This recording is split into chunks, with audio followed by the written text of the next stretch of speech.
안녕. 이번 학기 마지막 내용이야. 그리 길지 않을 거야. 이온화 에너지 요거 하면 이 단원의 내용이 끝. 미리 말해 준 대로 이 다음 기말고사 시험 범위는 2단원과 1단원의 양적 관계랑 몰롱도 몇 문제 정도? 정확히 몇 문제인지 모르겠지만 그렇게 나올 거야. 알았지? 자, 마지막 한번 해보자. 오늘 할 건 이온화 에너지. 지금 우리가 원소의 주기성 하고 있잖아. 이 원소의 주기성 관련해서 가장 중요한 뭐 다 중요하지. 앞에도 다 중요한데 요거는 뭐 문제로서는 가장 메인으로 나오는, 앞에 한 원자 반지름이나 이온 반지름 요런 거보다도 더 메인 문제에 많이 사용되는 개념이지. 이온화 에너지. 재밌기도 하고. 자, 이온화 에너지는 뭐냐면 이게 에너지.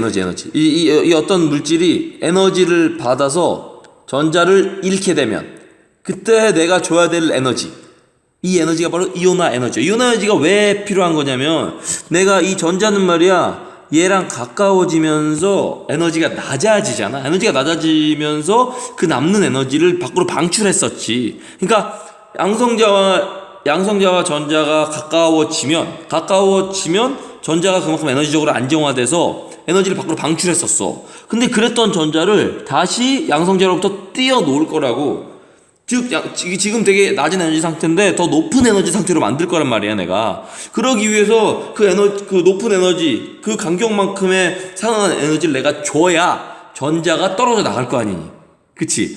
그래서 기체 원자 1몰에서 1몰의 전자를 떼어내는 데 필요한 최소 에너지, 딱 떼어내기 위한 에너지를 바로 이온화 에너지라고 불러요. 알겠지? 즉 이온화 에너지는 이온이 되기 위해 필요한 에너지 라고 말하면 사실은 틀린 말이야. 전자를 떼기 위해, 전자를 이온화시키는데, 전자를 떼어내는데 필요한 에너지라고 말해야 정확한 거야.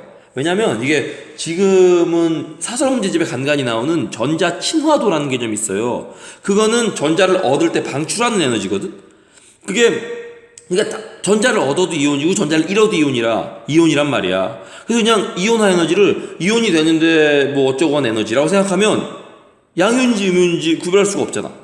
그렇잖아? 그래서 이온화 에너지는 전자를 뗄 때, 즉 양이온이 될 때 내가 주어야 되는 에너지야.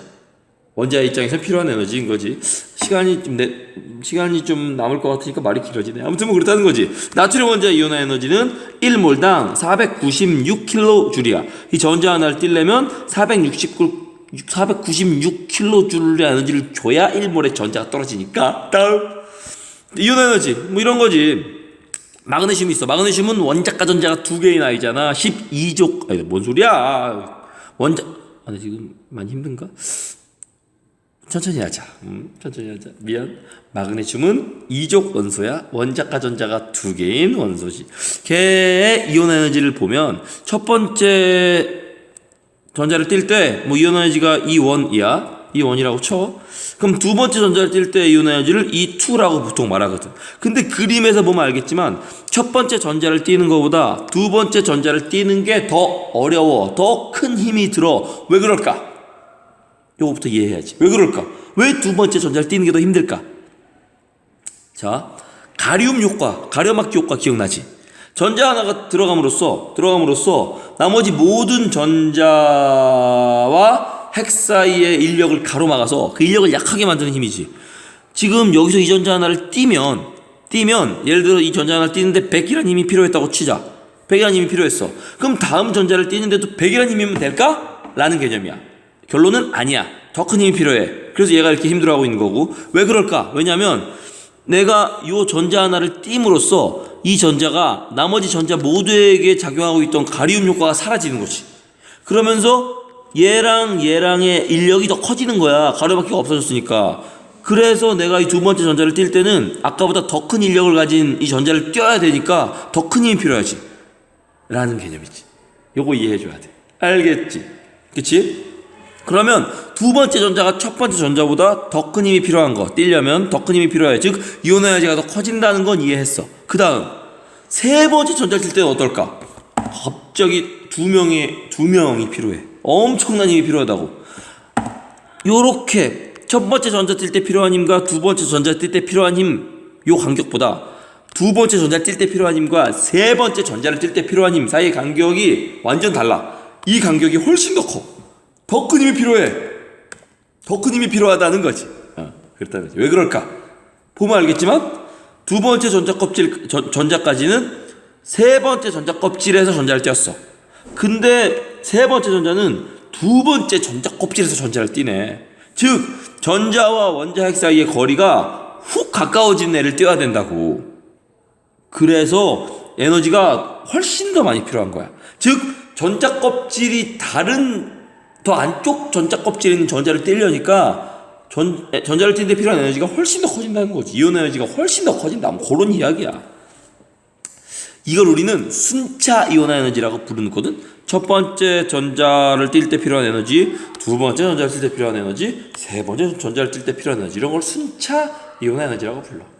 옛날에 순차적 이온화 에너지라고 불러서 옛날 뭐 문제집이나 아직 이게 적용되지 않은 사설 문제집에는 순차적 이온화 에너지라고 돼 있을 거야. 그런 것도 있을 거야. 근데 올해부터 바뀌었다. 순차 이온 에너지로. 안녕.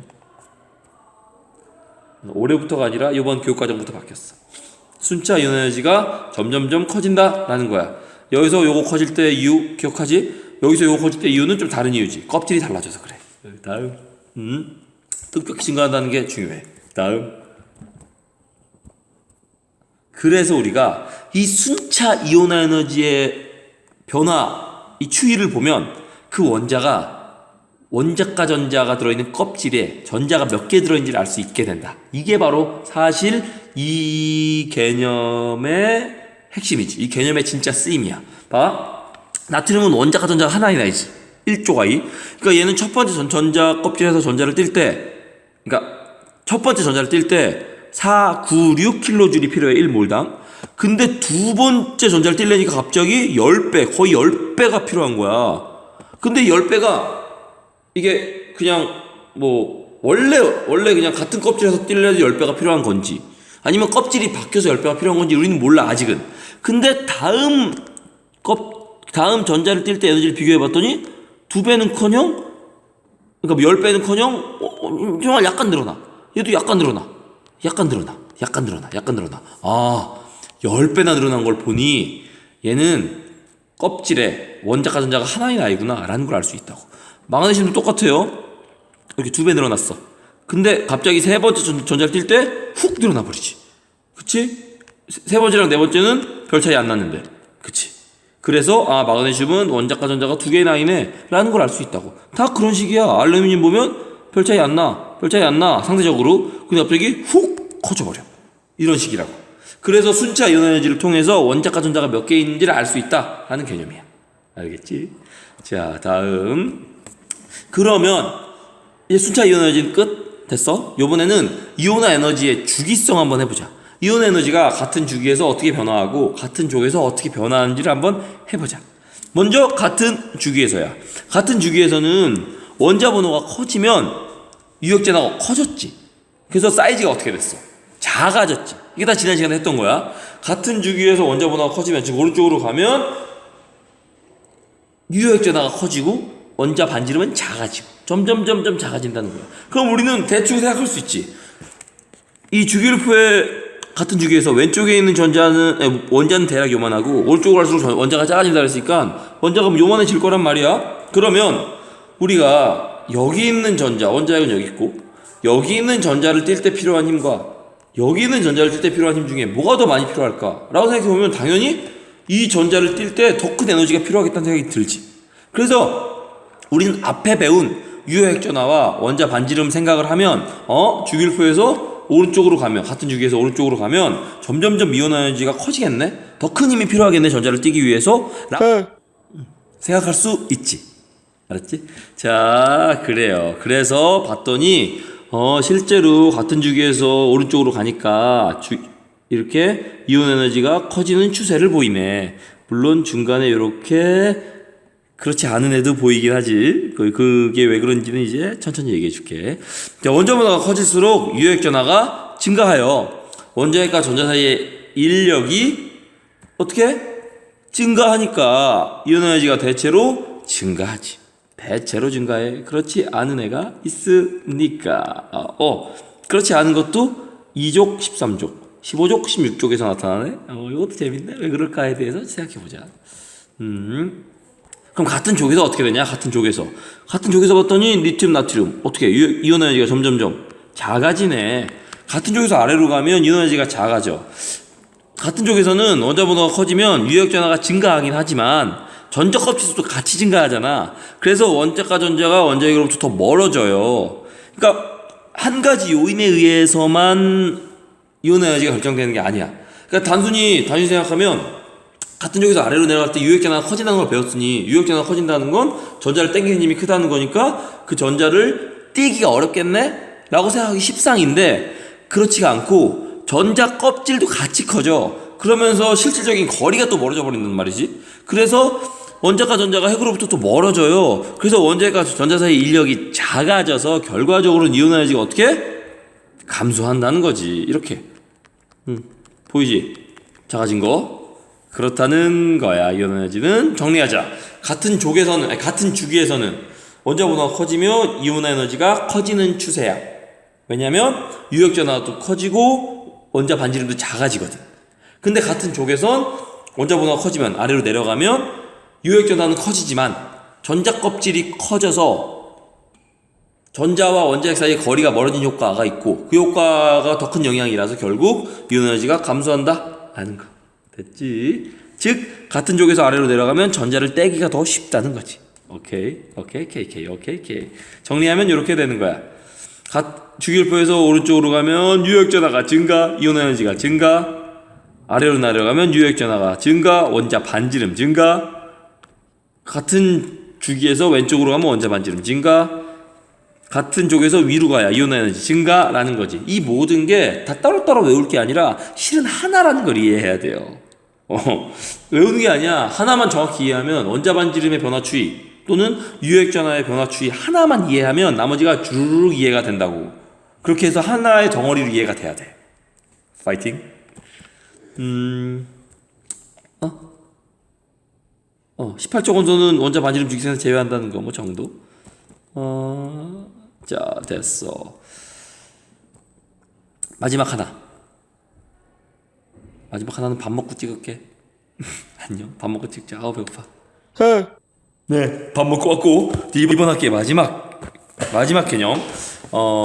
이 역전은 왜 일어나는가? 도대체 왜 일어나는가? 같은 주기에서 원자 번호가 커지면 이온 에너지가 커지는 추세여야 해. 왜냐하면 유효액 전하가 커지고 원자 반지름도 작아지니까. 그런데 여기는 오히려 작아지는 역전 현상이 일어난단 말이죠. 이 역전 현상이 왜 일어나는가에 대해서 얘기해 보자. 이걸 알려면 오비탈의 전자 배치를 알아야 돼. 먼저 베릴륨부터 한번 써볼게. 베릴륨의 전자 배치를 이쁘게 한번 써볼게. 베릴륨은 원자 번호 몇 번? 수, 헬리, 배 4번이지. 그러니까 전자가 4개 어떻게 들어가? 1s에 2개 들어가고 2s에 2개 들어가. 요런 배치를 하고 있지. 그 다음에 붕소를 한번 배치해보자. 붕소는 어떻게 배치가 되냐면 그럼 전자가 한 개 더 많으니까 1s에 2개 2s에 2개 들어가고 한 개가 더 들어가야 되니까 어디 들어가? 바로 2p에 한 개가 들어간단 말이지. 그러면 요 상황인데 베릴륨 같은 경우는 전자 하나를 띄려면 요 전자를 띄는 거란 말이지. 그치? 붕소는 요 전자를 띄는 거야. 오비탈적으로만 봤을 때 에너지 준위가 누가 높아? EP가 ES보다 에너지 준위가 높지. 그래서 전자를 떼기가 더 쉽지 않아. 더 멀리 있으니까. 인력이 더 약하게 작용하니까. 오비탈로만 봤을 땐 전자를 더 띄기가 쉬워. 결과적으로 이 오비탈로 봤을 때 전자를 더 띄기 쉬운 EP에는 전자를 띄는 이유 때문에 얘가 역전이 일어난다는 거지. 원래는 원자의 크기나 유효 핵전하로만 생각하면 얘가 더 이온 에너지가 커야 하지만 요렇게 오비탈적인 에너지 준위 차이 때문에 얘가 더 전자를 띄기가 쉬워진다. 그래서 이온 에너지가 작아진다. 요런 개념이지. 알겠지? 요번엔 요거 볼까? 요거 볼까? 저거 왜 이렇게 되는 걸 보자. 약간 다른 이유야. 왜 안 돼? 오케이. 보면은 얘 보자. 얘 질소 보자. 질소의 전자 배치 한번 보자. 질소는 수, 헬리, 배, 붕탄, 질 7번이니까 전자 총 7개겠지. 1s에 2개 들어가고 그 다음 2s에 2개 들어간 다음에 2P에 들어가는데 몇 개 더 들어가야 돼? 3개 더 들어가야 되지. 어떻게 들어가? 3개가? 훈트의 규칙에 의해서 한 개씩 채워지지. 이렇게. 그치? 됐지? 자, 그런 다음 요번에 산소 한번 해보자. 산소. 이거 왜 이래? 아우. 산소 한번 해보면 똑같이 전자가 한 개 더 있으니까 1S에 2개 들어가고 2S에 2개 들어가고 2P에 4개 들어가야 되는데 훈트의 규칙에 의해서 하나 둘 3개 들어간 다음에 요렇게 4개가 들어가겠지. 그치? 질소 같은 경우는 요 전자를 띄는 거고 산소는 요 전자가 떨어져. 어떤 차이가 있냐면 파울리의 베타 원리에 의해서 한 오비탈엔 전자가 최대 2개밖에 못 들어간다 그랬잖아. 그 못 들어간다는 이유가 원래 전자는 전기적으로 반발해. 서로 마이너스 극이니까. 서로 같은 방에 있는 걸 일단 싫어해. 사실 이게 훈트의 규칙의 근원적인 이유이기도 하거든. 그래서 같은 방에는 있기가 싫어. 따로 있고 싶어. 근데 어쩔 수 없이 방이 다 채워지면 그때부터 같이 방에 들어가는 거거든. 요렇게. 근데 이렇게 전자적으로 서로 밀어내는, 정전기적으로 밀어내는 애들이 같은 방에 있을 수 있게 되는 힘의 원동력은 뭐냐면 바로 얘가 자석이기도 하기 때문이야. 이 전자가 이렇게 돌거든? 돌면서 자석이 돼. 자석이 되면서 N극과 S극을 만들어. 근데 이게 지금 전자의 세차 운동, 이거 뭐라고 더 쉽게 얘기해야 되지? 그러니까 전자의 회전 운동에 의해 만들어지는 극이 여기가 N극, S극이라고 치면 여기가 N극이고 여기가 S극이 되니까 전자적으로는 서로 밀어내지만 전기적으로 밀어내지만 자기적으로 억지로 붙들고 있을 수 있거든. 근데 여기에 만약에 한 개가 더 들어오면 요렇게 아니면 요렇게 들어올 수밖에 없으니까 어떤 애가 들어오더라도 또 다른 한 아이랑은 자기적으로 반발을 해버려요. 전기적 반발에다가 자기적 반발까지 하니까 도저히 같은 방에 있을 수가 없다라고 이해하면 편하다고.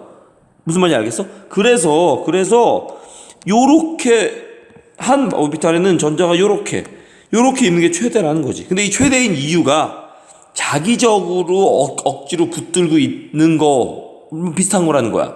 즉 전기적으로는 반발을 한다고. 즉 이 전자를 띄는 거보다 여기에 있는 요 전자를 띄는 게 더 어렵다고. 요 전자와 요 전자 중에는 요 전자가 띄기가 더 쉽지, 상대적으로. 왜냐면 전기적으로 이미 반발을 하고 있으니까. 그래서 질소에는 혼자 있는 이 전자를 떼어야 되고, 산소에는 이미 전기적으로 반발하고 있는데 자기적으로 억지로 붙어있는 요 전자를 떼어야 되는 상황이니 이 전자를 띄기가 상대적으로 약간 쉬운 거야. 요거 이해해야 되는데. 그래서 여기에 있는 얘가 질소보다 유액전하도 크고 전자가 받는 유액전하도 크고 사이즈도 작아서 얘를 전자를 띄기가 어려워서 이온 에너지가 커야 될 것 같지만 요런 오비탈적인 이유 때문에 얘가 전자를 띄기가 오히려 쉬워진다 라는 거지. 마지막 얘기가 좀 어렵지? 오케이, 여기까지 됐어. 이번 학기 영상 끝났어. 난 원래 거꾸로 수업을 해. 원래 이런 코로나 사태가 아니었어도 너희는 내 영상을 보고 수업을 들어오는 거였어. 다만 그때는 영상이 되게 짧은 거였지. 짧은 걸 거였을 거야. 10분 정도? 15분 정도? 지금처럼 20분씩 되지 않고. 이 학기도 어떻게 될지 모르겠지만 이 학기도 잘 해보자. 긴 영상을 한 학기 동안 보느라 너무 고생했고 너무너무 고생했고 그럼에도 불구하고 영상을 잘 봐줘서 너무너무 고맙고 정말 영상 니네 잘 보더라. 너무너무 고마워. 설문도 정말 너무 힘이 됐고 설문에서 니네가 써주는 그 한마디 한마디가 막 너무 힘이 돼. 너무 힘이 돼. 고마워. 한 학기 동안 너무너무 고생했다. 아직 끝나진 않았지만 적어도 이 진도 나가는 영상 촬영은 끝났으니 정리를 해야지. 너무 고생했어. 한 학기 동안 영상 보느라 고생했고 다음에 또 영상이 있긴 할 거야. 근데 문제풀이 영상이거나 뭐 그런 거겠지. 고생했어. 안녕. 고생했어.